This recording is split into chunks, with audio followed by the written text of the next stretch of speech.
ಗುರುವಿನ ಹಸ್ತ ಶಿಷ್ಯನ ಮಸ್ತಕ ಸಂಯೋಗದಿಂದ ಆ ಶಿಷ್ಯನು ಗುರುಸ್ವರೂಪವೇ ಆಗುತ್ತಾನೆ.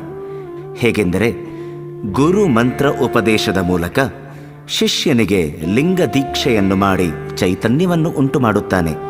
ಆಗ ಶಿಷ್ಯ ಲಿಂಗಾನುಸಂಧಾನದ ಸಾಧನೆ ಮಾಡುತ್ತಿದ್ದರೆ ಗುರುಕಾರುಣ್ಯವಾಗುವುದು.